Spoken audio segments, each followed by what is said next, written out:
করলা দিয়ে আমরা অনেক ধরনের রেসিপি করে থাকি, আর সেই রেসিপিটা যদি নিজের লাগানো গাছের করলা হয় সেটা তো আসলেই অন্যরকম একটা ভালো লাগা। আসসালামু আলাইকুম ভিউয়ার্স, আজকে আমি আমার বারান্দা থেকে আমি একটা গাছ লাগিয়েছিলাম, বিচি থেকেই উঠেছিল, তো সেই করলা দিয়ে একটা রেসিপি শেয়ার করব।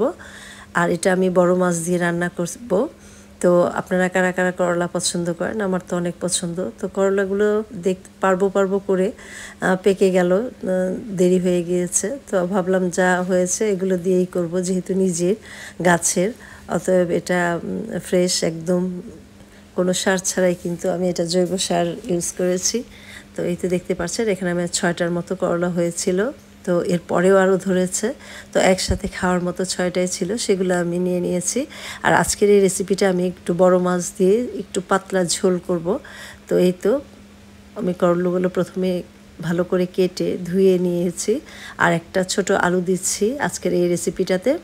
তো দেখতে থাকুন। প্রথমে আমি এখানে চুলায় চলে এসেছি, আর আমি এখানে যে মাছটা দিয়ে রান্না করব সেই মাছগুলো আমি একটু ভেজে নিচ্ছি। তো এখানে বড় মাছের পিসগুলো আমি একটু ভেজে নিচ্ছি হলুদ, মরিচ আর একটু লবণ দিয়ে। মাছগুলো ভাজা হয়ে গেলে তারপরে এটা আমি অন্যান্য তরকারি যেভাবে আমরা রান্না করি ঠিক সেইভাবেই। তো অনেকেই কিন্তু করলা ভাজিটাই পছন্দ করে। আমার কাছে করলা ভাজি, ভর্তা এবং এইভাবে ইলিশ মাছ দিয়েও করলা রান্না করলে কিন্তু অনেক বেশি মজা হয় খেতে। আর কেন জানি আমার আসলে তিতা লাগে না, অনেকের ভাজিই তিতা লাগে, তরকারি তো আরও বেশি তিতা লাগে, কিন্তু আমার কাছে করলাটা অত তিতা লাগে না। তো আজকে আমি এইভাবে রান্না করছি। যারা এইভাবে বড় মাছ দিয়ে রান্না করতে চান সেটা যে কোনো মাছ দিয়েই হবে, রুই মাছ, কাতল মাছ সব কিছু দিয়েই কিন্তু রান্না করা যায়।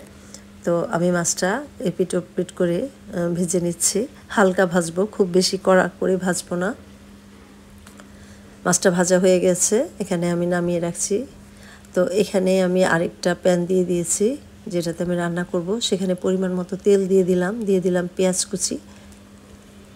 পেঁয়াজটা একটু হালকা ব্রাউন হলে তারপরে কিন্তু আমি মশলা দিব। আর এই রান্নাটায় কিন্তু খুব বেশি মশলার প্রয়োজন পড়বে না, অল্প অল্প সব ধরনের মশলাই দিতে হবে, তবে পরিমাণে কম। তো এখানে আমি পেঁয়াজ বাটা, ধনিয়া গুঁড়া, তারপরে হচ্ছে জিরা বাটা সব কিছুই অল্প অল্প করে দিয়ে দিব। হলুদ মরিচ গুঁড়া তো আছেই, এগুলো সব হাফ চা চামচের চেয়েও একটু কম করে দিচ্ছি। এখন আমি একটু পানি দিয়ে মশলাটা খুব ভালোভাবে কষিয়ে নিচ্ছি। মশলাটা কষানো হয়ে গেলে তারপরে আমি এখানে আবারও পানি অ্যাড করে রান্নাটা করব। আর করলাটা কিন্তু প্রথমেই দিব না, কারণ করলাটা আসলে ঝোল দেওয়ার পরে দিলেই তিতাটা কম লাগে, এটাও একটা কিন্তু টিপস। প্রথমেই দিয়ে দিলে কিন্তু অনেকক্ষণ ভাজা ভাজা হলে দেখা যায় যে তিতা লাগে। তো আমি এখানে আলুটা আগে দিয়ে দিলাম, আলুটা যেহেতু কিছুক্ষণ সিদ্ধ হওয়ার দরকার আছে, তো আমি এটা ভালো করে কষিয়ে নিয়ে তারপর একটু পানি দিয়ে দিচ্ছি।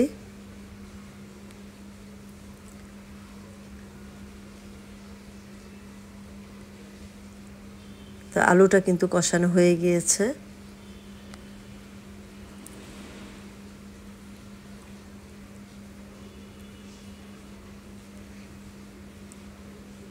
দেখতে পাচ্ছেন মশলা কিন্তু খুব বেশি হয়নি, এই পরিমাণ মশলা দিতে হবে আমার যে পরিমাণ করলা, তো সেটা বুঝে এখন আমি এটা ঝোলের পানিটা গরম পানি দিয়ে দিচ্ছি। আর অবশ্যই গরম পানিই দিতে হবে।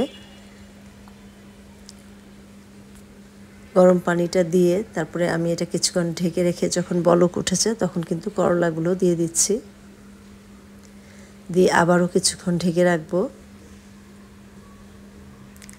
এখানে ইচ্ছা করলে কিন্তু টমেটোও দেওয়া যায়, আমি অন্যান্য সময় দেই, কিন্তু এখন আমার ছিল না তাই দেওয়া হয়নি। এই তো বলক উঠে গেছে, এখন আমি এখানে কাঁচামরিচ দিয়ে দিচ্ছি, আর ভাজা মাছগুলো দিয়ে দিচ্ছি। আর নামানোর আগে এটাতে আমি অবশ্যই ভাজা জিরা গুঁড়াটা দিব, তাতে করে কিন্তু খেতে অনেক বেশি ভালো হয়।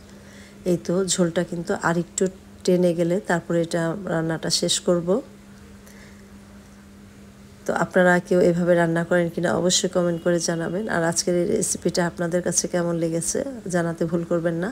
আর করলা তো আমাদের স্বাস্থ্যের জন্য খুবই উপকার, যার জন্য করলা যেভাবেই খান, করলা খাওয়া দিয়েই কথা। তো আমার এইভাবে আসলে ভালো লাগে। আর অন্যদিকে এখানে আমি আসলে মাছের মাথা দিয়ে মিষ্টি কুমড়ার একটা তরকারি করছিলাম, তো পাশাপাশি চুলায় হচ্ছিল। তো আজকের মতো এখানেই শেষ করছি। ভালো থাকেন, সুস্থ থাকেন।